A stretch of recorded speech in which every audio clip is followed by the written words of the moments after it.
¿no? Ok.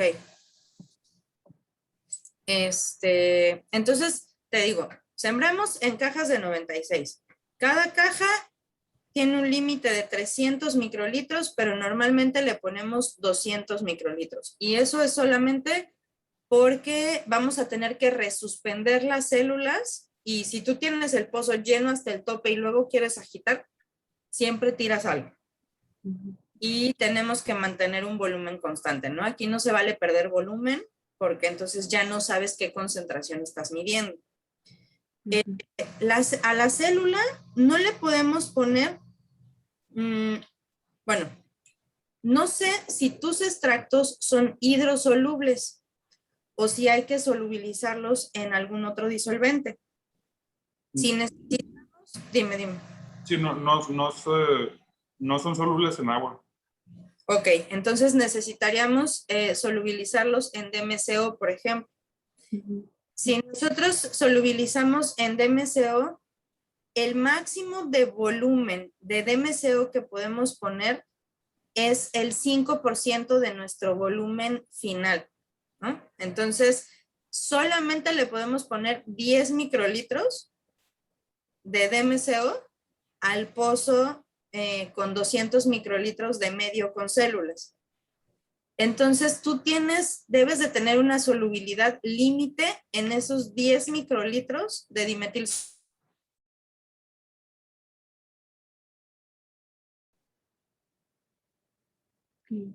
O sea, porque más allá no llego, ¿no? O sea, no le podemos poner más dimetil sulfóxido porque entonces las células se te van a morir, pero por el DMCO, no por el extracto. Sí. ¿Sale? Entonces ahí tú tienes que hacer tus cuentas de en qué concentración te va a quedar realmente eso y si esa concentración es comparable con la que están reportando en los otros artículos. Okay. Yo me imagino que sí, porque al final el cultivo celular, pues todos lo hacemos igual. Sí. Pues no le puedes poner más porque se te mueren las células. ¿Podemos utilizar otros disolventes? Sí, podemos utilizar etanol, metanol, por ejemplo, y es el mismo principio. O sea, el 5% es el límite de disolvente que le podemos poner al cultivo para que no estemos viendo el efecto del disolvente. Okay. Sí.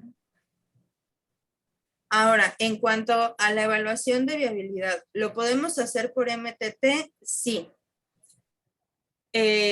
Yo, como les decía, normalmente trabajo con nanomateriales, entonces no utilizo MTT para evaluar nanomateriales, porque implica hacer muchas condiciones control para asegurarse de que el plasmón de la nanopartícula no interfiere con la determinación por densidad óptica del MTT, ¿no? Porque al final puedes tener superpuestos los picos y entonces no ves nada. En ese sentido, no sé si han hecho un UV de tus extractos. O sea, no sé si tengas algún componente que pueda interferir con el pico del MTT. Entonces, lo único que tienes que hacer es buscar el espectro en la literatura y ver si en alguno de los artículos que ya tienes, de los de orégano o así, tienen el espectro. Si se encima, pues igual no es tan buena idea que usemos el MTT. Pero podemos utilizar un conteo de viabilidad con azul tripano. La ventaja que tiene el azul tripano es que es un colorante súper simple, pero es súper barato y súper fácil de utilizar. Uno de los problemas que tiene es que hay que contar a mano, o sea, en el microscopio, lo cual toma tiempo, pero tampoco es que esté mal, porque si nosotros contamos por un método automático, al final nos perdemos de las características fisiológicas de la célula. O sea, tú puedes ver que una célula está más o menos viable si utilizamos el MTT, ¿no? O sea, dices vivas y muertas, ok. O si utilizamos cualquier método automático, vivas y muertas y se acabó. Con el azul tripano, tú pones azul tripano en tu cultivo que ya lo trataste y el azul tripano se va a meter en la célula, puede permear la membrana si esa membrana está dañada. Entonces vas a ver las células muertas azules y las células vivas amarillas refringentes. ¿Cuál es la ventaja de ver así las células? Que te vas a dar cuenta si las células vivas están bien bonitas o si las células vivas se ven vivas, pero ¿a qué precio? Ya. Ujú. ¿No? Porque tú dices, sí, o sea, a lo mejor viable está, pero a lo mejor ya tiene cambios evidentes en la morfología. A lo mejor ves acumulación, puedes ver incluso, o sea, tus extractos, por lo que vi, al final son coloridos. Sí. Entonces, en muchos casos tú puedes ver que hay una posible acumulación, porque empiezas a ver que tus células, en lugar de ser amarillas refringentes bien bonitas, se empiezan a ver de colores bien exóticos. Ya. Ujú. Entonces, yo prefiero empezar con el azul tripano, porque además, si nunca has visto una célula, pues entonces, o sea, vivas, muertas, o sea, sí, qué bonito, pero creo que verlo, de entrada es muy formativo, te da información y al final es útil. ¿Por qué? Porque te sirve para revisar si tu cultivo lo estás poniendo bien, si realmente se reproduce, si estás contando bien, si estás resuspendiendo bien, porque a veces es así de simple, tú dices, se murió todo, y en realidad no, ahí están tus células, solo que no agitaste bien el pozo y están pegadas. Eso pasa, es normal. Sí, a todos nos ha pasado alguna vez, ¿no? Sí. Entonces, pues bueno, hacerlo sencillo.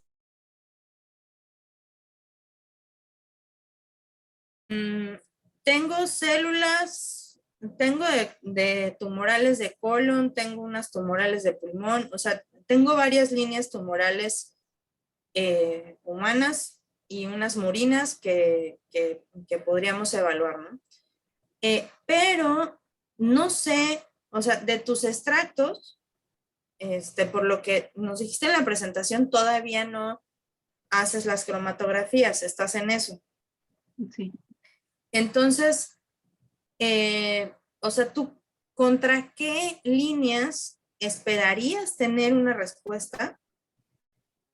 ¿Y qué se supone que sería lo que estaría causando ese efecto? Porque al final, sí, podemos decir, bueno, es que en los otros artículos, pues han probado de chile de dulce y de manteca hablando de cáncer, ¿no? O sea, hay unas de colon, unas de mama, unas de melanoma, pero es que no todas las células tumorales son iguales.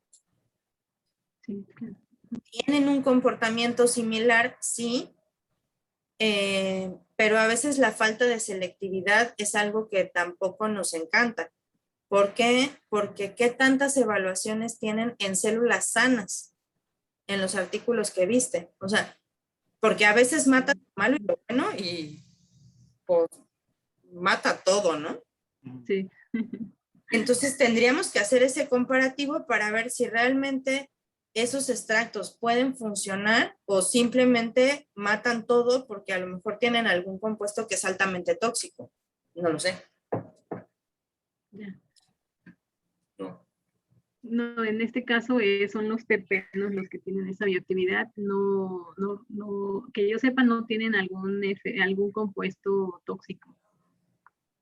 Sí, pues lo que he visto, que lo que pasa específicamente con el timol y carbacrol es que penetran a través de la membrana y provocan fisuras y la lisis celular, que también hay otras reacciones que se tienen ahí enzimáticas, ¿no? Pero principalmente ese es el motivo por el cual tienen el efecto citotóxico.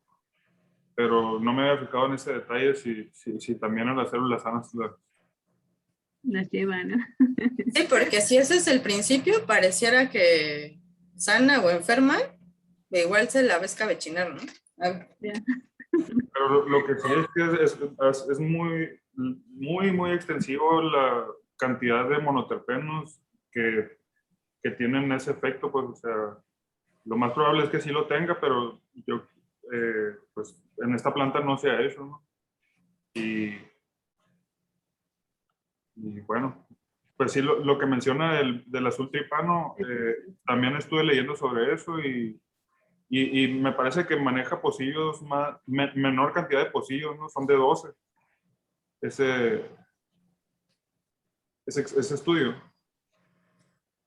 O sea, en realidad depende de cuántas concentraciones quieras evaluar. O sea, normalmente vamos a hacer 3 ensayos independientes por triplicado y vamos a evaluar 4 concentraciones para hacer un cernimiento primario. Ese va a ser tu mínimo de pozos por extracto. Sí. También teníamos pensado, como nosotros tenemos muy poca muestra en realidad, antes de iniciar con las muestras, quizás utilizar un aceite de orégano comercial de los que venden en el mercado para, no sé si sea posible iniciar pruebas con ese, y ya que se tenga ya más estandarizada la metodología, ya iniciar con los aceites de las muestras de Brando. Bueno, me permito ahí, pues tenemos mucho material de orégano silvestre, ¿no? Y de hecho, pues ahorita es temporada de que se puede ir a recolectar y yo creo que sí se puede hacer también con aceite esencial, pero pues igual como dice usted, también se podría hacer con carbacrol y timol, algo así, ¿no? O aceite esencial tal cual, porque luego los aceites esenciales que compra uno, una vez metimos uno de Young Living al cromatógrafo y no, pues no. No tenía nada. Entonces, pero pues sí se puede extraer más silvestre. Y ahí hay una bolsota, nomás de... Yo les preguntaba esta parte si era estandarizado el extracto, porque ese va a ser un factor esencial a la hora de discutir los efectos y asociarle ese efecto a los componentes del extracto. Entonces, si dentro del proceso repiten el proceso y siempre tienen una concentración en un intervalo definido de los componentes, pues entonces ya estandarizaste el proceso de extracción y ya sabes cuánto tienes de cada cosa. De la literatura seguramente está reportado, si no para este tipo de orégano, sí para otras plantas de la misma familia, un contenido particular, porque como mencionaba en esta situación de la publicación, entonces, pues sí puedes poner el extracto y decir, hice el extracto en estas condiciones, ¿qué tiene? No sé. Supongo que tiene esto. Y el efecto es que mata o no mata células. Pero si ustedes ya tienen este acceso a la cromatografía de gases, o sea, acoplado a masas, y tienen la posibilidad de generar este extracto de manera repetida para incrementar no solamente el volumen de la muestra, sino también para poder identificar si hay esta repetición en la concentración. Compuestos que están presentes en cada extracto, entonces, pues puedes decir, ¿sabes qué? Yo ya tengo una distribución de componentes y entonces voy a tener terpenos. Sí, pero ¿qué tipo de terpenos? Monoterpenos, diterpenos, triterpenos, y de esos tengo un componente, un diterpeno que es el mayoritario, y entonces buscar específicamente si existe algún tipo de respuesta hacia ese diterpeno que es el componente mayoritario y apostarle por ahí hacia la explicación del efecto si es que existe. Porque de otra manera, o sea, por supuesto que se puede publicar. Pero sería muy general, ¿no? Publicación de, pues sí, hice mi extracto por arrastre de vapor, seguramente tiene terpenos porque los veo en el cromatograma, pero no tengo una manera de asociar la cantidad que existe de este compuesto para el efecto que estoy viendo. Ya. Ujú. Y entonces, si se tiene esa relación, podría plantearse una discusión asociada a la presencia de estos componentes. O sea, no importa que sean 2 o 3, porque tú dices, bueno, tengo terpenos y también voy a tener quinonas y también voy a tener sesquiterpenos. Y se ha demostrado que para los 3 tienen efectos antiproliferativos por diferentes mecanismos. Sí, pero ¿qué tal si la flavona o el sesquiterpeno prácticamente es menos del 1% del total de la muestra y tienes el 80% del diterpeno? Ujú. Pues vas a la literatura y dices, necesito medio kilo de la flavona o del sesquiterpeno para que produzca este efecto y yo tengo prácticamente nada. Entonces, o sea, ese es uno de los grandes problemas que yo veo cuando leo estos artículos, porque dices, pues sí, tienes de todo, pero ¿Cuál es el que está ejerciendo el efecto, no? no lo va a producir. Sí lo tienes, pero en la cantidad que tienes no es factible. Ya. Pero ahí a la hora de hacer tu cromatografía, porque, ¿qué haces? ¿HPLC? Es cromatografía de gases y masas. Ah, de gases. Ujú. No, es que si no sería por columna, ¿no? Para poder separar un poco más lo que tengas, nada más que te puedes pasar 10 años haciendo columnas. Sí. Claro, a ver, una ventaja es que si tú conoces la composición, pues por cromatografía y dices, tengo más o menos de esto y vemos más o menos efecto, es cierto que no podemos decir lo más concentrado es lo que más efecto va a tener, pero si tienen la manera, podríamos utilizar ciertos controles. Por ejemplo, si tienes un compuesto que es el más, sí, el mayoritario en tu cromatograma, ¿no? Y entonces a lo mejor ese podríamos comprarlo aislado, o sea, comprarlo aparte y ponerlo como control Ya. Ujú. para ver si el efecto es comparable, ¿no? Sí, sí. Se me ocurre que es algo que podemos hacer. Ahora, en cuanto al extracto, a mí el volumen no me parece tampoco, la verdad, ¿eh? O sea, yo normalmente les pido 1 mililitro de la muestra lo más concentrada que me la puedan dar para hacer los ensayos, ¿no? Y eso porque pues siempre hay uno que sale mal por algún motivo o el que sea, ¿no? Se te fue la luz, se acabó el CO2, alguien puso, alguien se le olvidó ponerle el agua a la incubadora y las células se secaron, o sea, algo, o sea, es un laboratorio con muchos estudiantes, entonces siempre pasa algo. Pero no, o sea, no utilizamos tanto compuesto porque ya hemos trabajado con extractos y mientras tú sepas que son solubles en dimetilsulfóxido, o sea, aquí lo demás está estandarizado, entonces pues es un ensayo de una sola vez, ¿no? O sea, de una sola vez porque en realidad no vas a estandarizar el ensayo, solamente lo vas a aprender a montar y luego lo vas a montar tú solito. Ujú. Sí. Siempre les pongo así, porque con un duplicado ya sacamos datos. Entonces, ahora sí que, como el museo, ¿no? O sea, puedes ver, puedes tocar, puedes preguntar, pero hasta el último, lo haces tú solito, porque así si no sale, de todas formas datos tenemos, ¿no? Y si se acabó la muestra, pues no me preocupa, porque como sea, podemos tener, o sea, ya tenemos datos. Sí. Entonces, el volumen a mí no me preocupa, pero creo que sí podríamos pensar, o sea, puedes revisar cuáles serían las moléculas a las que realmente les estaríamos atribuyendo el efecto y ver si existen de manera comercial.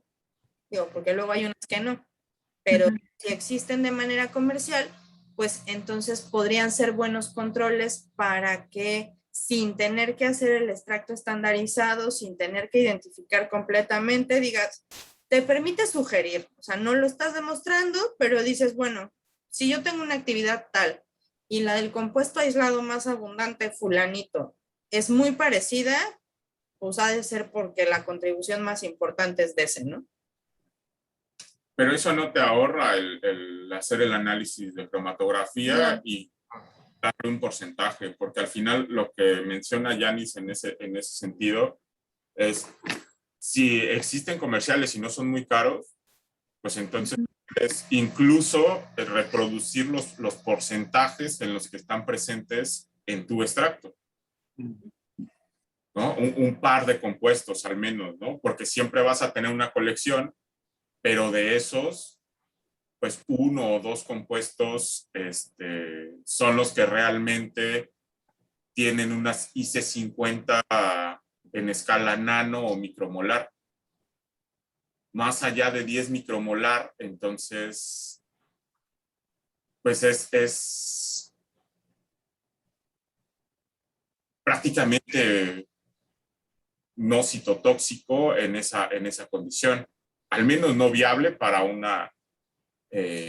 algún tipo de terapia o una situación así, ¿no? O sea, puedes analizar el efecto, pero pues es poco factible que pueda seguir avanzando en los preclínicos si es más allá de esa concentración 10 micromolar.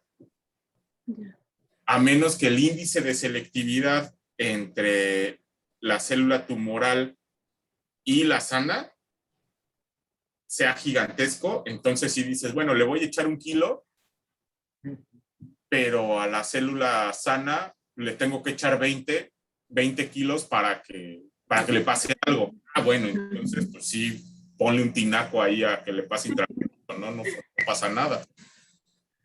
Pero justo esa parte de las células sanas y las tumorales son las que te dan esa posibilidad de decidir si vale la pena seguir explorando ese camino o no.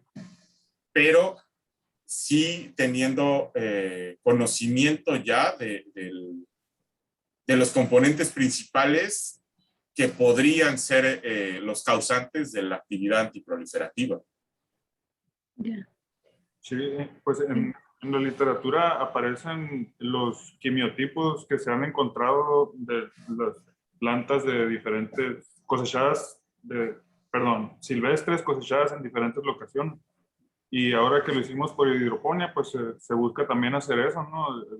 El quimiotipo, ¿no? Pues este es un sesquiterpeno, este es un monoterpeno oxigenado, algo así. Y también he visto que el control que utilizan es el carbacrol, en ocasiones, ¿no? Entonces, pues, por ejemplo, menciona usted, Yanis, que han utilizado extractos, pero el aceite esencial es mucho más concentrado que un extracto, pues. Entonces... Sí, mira, yo hace mucho, porque, o sea, yo estudio química, entonces en algún momento estuve trabajando en un laboratorio de química orgánica, donde hacíamos mucha cromatografía de gases, sí. Y la doctora con la que hice mi tesis de licenciatura estuvo mucho tiempo trabajando con aceites esenciales, con un enfoque completamente de enseñanza, pero, o sea, estuvimos un buen rato haciendo diferentes cosas. Ahora, en las pruebas con cultivos celulares, pues en realidad la diferencia entre los extractos y los aceites esenciales, pues depende de cómo hayas hecho la extracción, ¿no? Y entonces qué tan concentrado te queda. Pero por eso no me preocupa el volumen. Y lo único que me preocuparía sería la solubilidad. Pero si ya revisaste que son solubles en DMSO, porque ese es otro problema de los aceites esenciales, ¿no? De lo que me acuerdo de la licenciatura, de repente hicimos unas extracciones de unos aceites esenciales de hueso de aguacate, que fue más complicado sacarlos del vial que obtenerlos. O sea, parecía petróleo y no había manera. Entonces, y hasta donde me acuerdo, yo creo que es, uno siempre que pasa por un laboratorio deja un cochinerito, ¿no? Bueno, el cochinerito yo lo dejé en el laboratorio de orgánico porque, o sea, nunca los pudimos ni lavar, no había manera, les echábamos de todo y no salía de ahí. No se pudo. Entonces, Eso también para hacer las diluciones, pues hay que tomar en cuenta que la viscosidad que tienen los aceites esenciales va a dificultar la medida precisa en En las concentraciones. sí, o sea, tienes que ver que tengas en este volumen de los 10 microlitros de dimetilsulfóxido algo que sea manejable, ¿no? Que realmente te asegure una concentración, porque si no, estamos jugando a ciegas. Dices, si yo le tengo que poner, pero eso está tan espeso que en realidad va a haber una parte que se va a quedar en el plástico de la micropipeta. Y ahí hay muchos trucos para eso, ¿no? Dices, primero pipeteas dimetilsulfóxido porque al final algo se queda pegado en el plástico de la micropipeta y luego tomas tu disolución con el aceite esencial y entonces se pega menos. Sí, pero si lo que tienes ahí parece chicloso, pues no va a salir, ¿no? Y va a haber un volumen importante que se quede y entonces pues ahí sí ese tantito importa mucho porque modifica tu concentración. Entonces necesitas tener en esos 10 microlitros una disolución manejable con la micropipeta, ¿no? Por eso yo creo que tus 900 microlitros del aceite son, o sea, son más que suficientes, porque, o sea, porque vi la foto, lo que tienes ahí hay que super diluirlo para poderlo poner en el ensayo, porque si no, no lo vas a poder medir. Sí. ¿No? ¿Cómo? Incluso en el cromatógrafo. Sí. O sea, en ese sentido, no sé qué tanto volumen de ese extracto estén ocupando para la caracterización, o sea, para la cromatografía, porque lo más recomendable sería que de la muestra que están utilizando para la caracterización en esta misma relación de dilución sea la que se utilice para los ensayos con células. O sea, ¿sabes qué? Yo ya preparé mi muestra para la cromatografía y entonces inyecté, ya caractericé y ese mismo lote sería el que sería conveniente trabajar con los ensayos. Uh-huh. O sea, se sabe que tienes una proporción, pero si tienes que volver a caracterizar. Sí, que no tenga mucho pierde, ¿no? O sea, que, porque si no, o sea, así son los aceites esenciales y los extractos en general, como si la planta la colectaste hoy o mañana, algo va a cambiar. Entonces, pues quieres que cambie lo menos posible entre lo que tú estás viendo que es y lo que vas a ensayar, ¿no? Para que sean los resultados más viables posibles, y sobre todo pues los más cercanos a la realidad. Ahora, si tú super diluyes tu aceite, porque pues, lo vas a tener que hacer para la cromatografía, y entonces dices, híjole, pero es que esto ya súper diluido, quién sabe si tenga efecto en la célula, hay que concentrarlo, pues es mejor tener que concentrarlo. Que al final dices, vas a evaporar el disolvente. Sí, pero el extracto sigue siendo el mismo. Sí, eso sí. ¿No?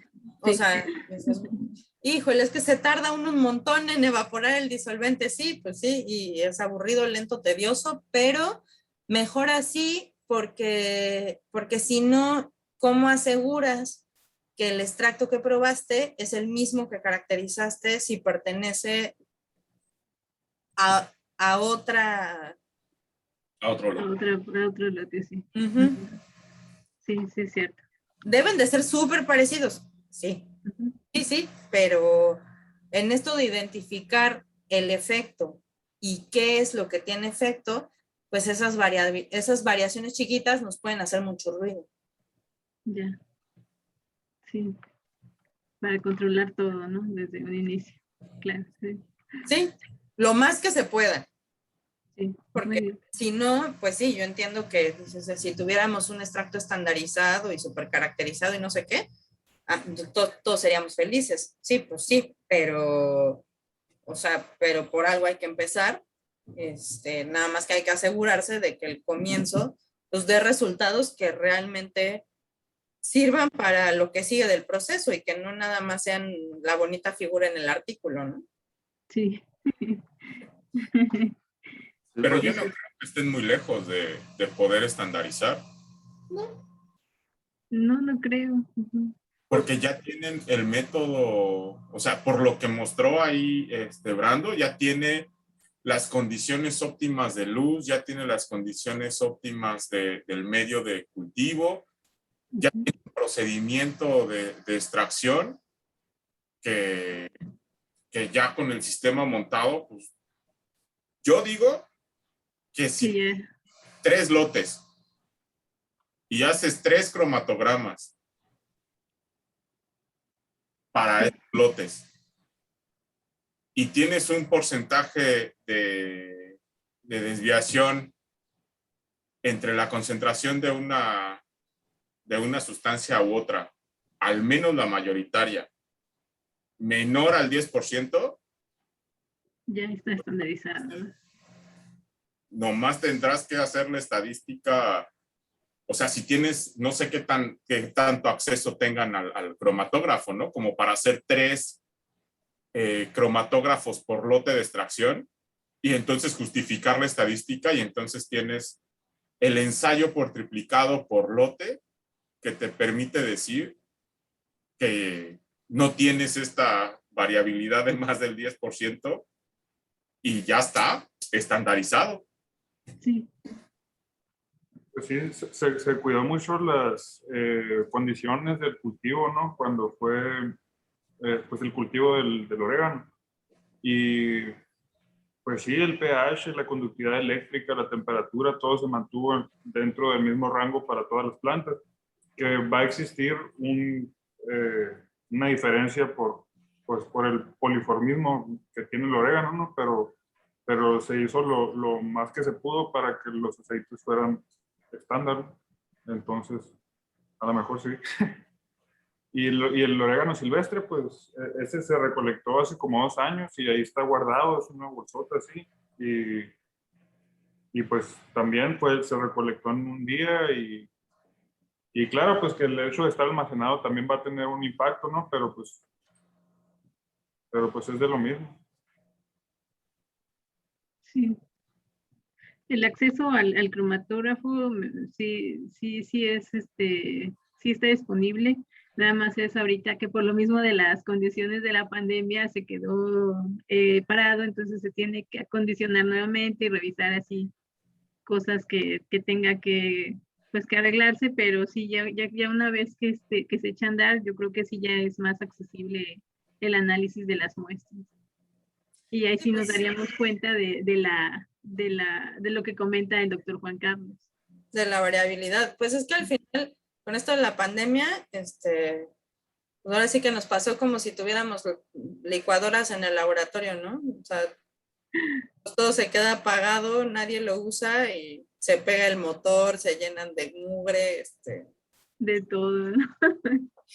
y ni modo, a limpiar. Sí, pues de hecho en eso andamos, porque igual nosotros también no tuvimos mucho acceso al laboratorio, nada más era muy para cosas esenciales entrar al laboratorio, pero no era mucho tiempo el que permitían estar. Entonces ahorita ya estamos arrancando con el cromatógrafo y ya, pues esperemos tener resultados pronto del estudio de la composición de estos aceites. Seguro que sí. Y bueno, en esto o sea, ustedes, Brando, dijiste que estabas en séptimo, ¿no? Sí, De un programa de 10. De 8. Anda, pues. Queda este semestre y el que viene. Ok, muy bien. Entonces, ¿cómo le vamos a hacer? Pues, a mí, ¿Qué vamos a hacer? Porque tú tienes, me imagino, que por lo menos enviar el artículo para poderte graduar. Sí. sí, pues se busca hacer ya estamos por enviar el primer artículo referente a la investigación, pues hace falta el cromatograma, ¿no? Y el otro quisiéramos que fuera sobre lo antiproliferativo. El primero se trató de la hidroponía, ¿no? Y todo eso. Ok. Bueno, entonces te vas a graduar, ya. Con eso ya estamos del otro lado, ¿no? Porque si no, luego uno empieza con las angustias de que el tiempo se te viene encima, pero si ya están por enviar uno, entonces no es tan limitante la situación, ¿no? Porque entonces supongo que ustedes terminarían de hacer sus cromatogramas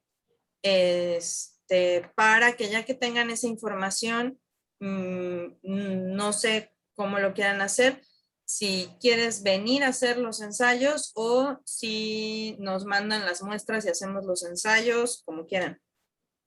Pues a mí sí me gustaría ir a aprender a hacer eso. Ok, para eso necesitamos, no sé si tu programa de posgrado te permite hacer como formalmente la solicitud de estancia. O sea, Sí. hacer una serie de trámites administrativos para que quedes oficialmente registrado en esta movilidad académica, de que vienes para acá, para que yo pueda hacer la solicitud para que tengas acceso al laboratorio, ¿no? Y lo que me van a pedir es tu comprobante de vacunación. No sé cómo van allá porque tengo estudiantes de Sonora, no, de Sinaloa, que todavía no los vacunan. No sé si a ustedes ya los vacunaron, pero es lo que me van a pedir. Pues tengo No sé la si- primera de la AstraZeneca, no sé si ocupan las dos. Pues seguramente, o sea, no creo, o sea, te podrías venir con solo una, pero creo que no te es muy conveniente porque, o sea, porque la segunda dosis te la tienen que poner allá. Entonces, si te vienes y te dicen, ay, mañana la ponemos y córrele de regreso, ¿no? Entonces, en lo que terminas, seguramente en lo que terminan los cromatogramas y pones bien las cosas que necesitas, hacemos los trámites y todo, ya te pusieron la segunda dosis y entonces ya, ya te vienes para acá. El trámite lo empezamos con la primera. Ya. Ujú. Sí, igual, si es necesario que venga nomás a eso, pues vengo a eso. Pues sí. Pero sí, sí está permitida, sí hay trámites para hacer movilidad académica. No sé si ustedes nos quieran pasar los datos para ya iniciar con los trámites, para ir con la coordinadora del posgrado para iniciar todo el papeleo y demás. Sí, yo necesito preguntarle a mi coordinador, bueno, lo que pasa es que nosotros somos todavía escuela, o sea, no tenemos un posgrado aquí. Entonces, no sé si tienen ya establecido un trámite para estancias de posgrado. Al posgrado en el que nosotros tenemos estudiantes es la maestría y el doctorado en ciencias e ingeniería y estamos en el núcleo académico básico, pero de la Facultad de Ciencias. Y aquí en la Escuela de Ciencias de la Salud apenas estamos en la generación del posgrado, porque esto es bastante nuevo en realidad.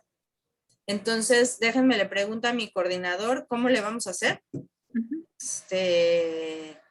para, para el trámite oficial, ¿no? Seguro Okay. que no hay. Solo a ver qué se le ocurre de a quién hay Sí. que avisarle y a quién hay que pedirle para que puedas venir. Muy Bueno, bien. beca de movilidad de CONACYT. Sí, le comentaba a Brandon que la movilidad nacional, habíamos que preguntar con la coordinadora para estar bien informados también sobre eso. Ok. Sí, porque entonces, Se tarda un par de meses. sí, tarda más o menos 2 meses Sí, depende, Ajá. más o menos. O sea, al final, por eso te decía que de la vacuna tampoco te angusties, porque, mira, es 12 de agosto. En lo que hacemos trámites, en lo que terminas tus cromatogramas, en los que acá proliferamos, o sea, en lo que todo sucede para que esté listo, para que realmente digas, ya me voy y voy a llegar a hacer experimentos, pues yo creo que nos vamos, o sea, nos vamos a estar viendo para por ahí del 20 de septiembre. Sí. Si todo sale así súper bien, ¿no? Ujú. Octubre, yo creo que la primera quincena de octubre. O en octubre. Para Ajá. trabajar Ok. en noviembre. Entonces, digo, porque no nos podemos sacar los trámites, entonces tampoco hay que caer en la histeria y la desesperación, que no pasa nada. O sea, no le voy cobrando, ¿no? Porque luego cuando uno es estudiante, empieza con la aprensión y casi quiere salir corriendo de tu casa, dices, que me vaya caminando Ensenada. No es para tanto. Si va a salir, no te preocupes. Pero creo que lo más fácil es preguntar coordinación de su posgrado. Porque, o sea, yo le pregunto a mi coordinador, pero aquí no se tiene la experiencia en esta movilidad y menos cuando implica solicitar apoyo de CONACYT. Entonces es más fácil que la coordinadora de su posgrado nos diga ella qué necesita para que sí se pueda hacer el trámite de movilidad nacional y entonces ya yo le diga a mi coordinador, oye, vamos a recibir un niño y necesito que tenga esta documentación para que pueda pedir su beca. Muy bien, sí. ¿Hasta dónde?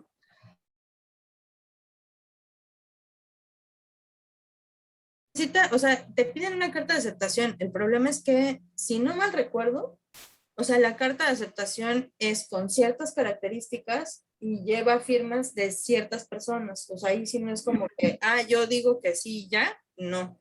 Sino que hay que hacer como un caminito que casi se entera hasta el rector que vas a venir, ¿no? Sí. Porque es lo que estamos haciendo con Victoria. O sea, tiene que haber una solicitud formal de tu parte hacia Yanis, Ya. Ujú. de la solicitud del... Y con esa respuesta que sí, entonces ya tu posgrado empieza a gestionar todo el procedimiento de la movilidad, ¿no? de Sí. la movilidad, porque entonces ya tienen un lugar a donde va a caer. Sí, y también me parece, no sé si sea igual que la movilidad internacional, ¿no? Se entrega un plan de trabajo y un cronograma de actividades a la persona, en este caso, Yanis y ustedes, Juan Carlos, para que ustedes lo revisen y si están de acuerdo ya lo firman las dos partes, ustedes y nosotros, y ya también creo que me parece que se inicia, o es parte de los requisitos. Uh-huh. Sí, el cronograma, sí, o sea, hay que hacer como el microproyectito dentro del proyectote, ¿no? Porque hay que ponerle igual objetivos y o sea, qué vas a hacer y eso para qué sirve en tu formación, o sea, justificar que vengas, ¿no? Sí. Y conocer la bufadora y así. Ándale. Actividades recreativas y educación integral se dice. Ándale. Para Pero estar sí, bien perfecto. emocionalmente. Con esto del COVID, no vaya a ser. Ándale. Entonces sería el azul tripano que El que se utilizaría. Sí, de entrada sí, ya que veas tus células y eso y dependiendo de cuánto extracto tengamos, a lo mejor hacemos un MTT, o sea, un ensayo por triplicado con MTT para que tengas esa gráfica y veas qué tan diferente es contar a mano que con el marcador, ¿no? Normalmente la diferencia es muy poca, entonces, como para validar tus datos. Para que tú te tengas que traer tus extractos. Y en dado caso algún control, ¿no? Sí, y los controles, ¿no? Si tienen algún control positivo, eso sería súper bueno. O sea, en este caso están viendo actividad antiproliferativa contra líneas tumorales, pero dependiendo de la línea, o sea, si tienes algo que esté seguro que funciona contra esa línea en este panorama de los extractos, porque fármacos tengo, pero creo que no sería lo más válido. O sea, sí se pone el fármaco para comparar contra el fármaco de primera elección, pero creo que sería bueno comparar contra algún extracto comercial o ya probado de estos que dicen que tienen actividad antitumoral. Ya. Sí, muy bien. Sí, eso no es. Sí, se puede, ¿no? Tampoco. Porque con el fármaco de referencia se puede hacer la discusión completa. Sí, o sea, el fármaco de referencia es el de rigor, ¿no? Pero siempre es interesante porque dices, bueno, sí dicen que los extractos funcionan y súper bien y estos, pero mi extracto en comparación con otros extractos o con otro aceite esencial, dices, ajá, deberían de ser iguales, pero lo son, no lo son. O sea, tienes artículos de muchos lugares del mundo y oréganos que seguramente por la composición del suelo no van a ser iguales. Sí. Entonces dices, pues quién sabe, a lo mejor tu aceite esencial es súper más potente que el que hicieron los ingleses, ¿no? Yo qué sé. Entonces, si por ahí hay alguna manera de compararlo, podría estar bien. Si no, comparamos con el fármaco de primera elección y ya está.